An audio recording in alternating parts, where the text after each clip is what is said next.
Yeah, as we know, SFTR has been introduced to increase the transparency within the securities finance industry. In order to achieve this, there's a significant challenge for market participants. Fields such as execution timestamps and principal allocations, the capture and sharing of that information, we feel will naturally see a shift from OTC transactions moving across to be traded on platform. I think most recently with regards to MiFID, the lesson learnt there with regards to SFTR is it's never too early to start preparing. This is the opportunity for market participants to now address some of those fundamental underlying process problems which are experienced today. Looking at, and perhaps the key one with regards to the success within SFTR is the standardisation of data. Firstly, addressing what the requirements are of the regulator and then how to fulfil those data requirements. So actually looking at the market participants' data sources and actually ensuring that the quality of the data is in line with what's being fed down to the trade repository. And lastly, I would say that the sooner that market participants are prepared for the regulation, the better, to ensure that much needed end-to-end testing can be facilitated.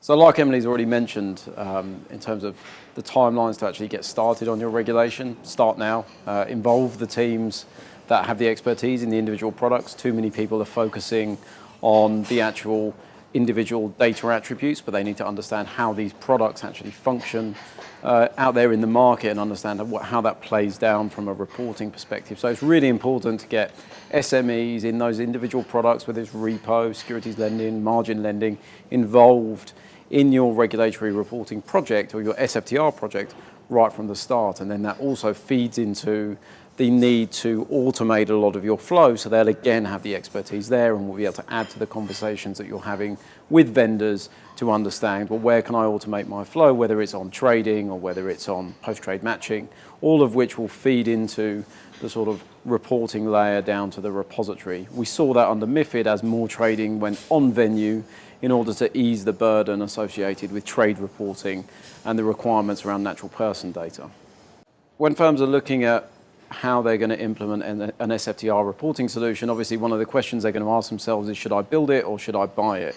Now, what we're going to see happen is there's going to be an element of the both, in that some firms will want to build an element of their reporting service and some will want to buy. So it's important that you choose a vendor, because I think ultimately most firms will use a vendor in some aspects. You choose a vendor which offers you that flexibility.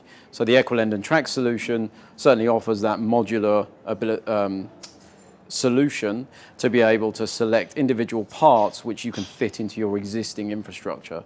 So when it comes to a build versus buy question, the first is, well, what is the cost difference? So it's important to work out what is the cost to build it yourself and also to the ongoing support of that.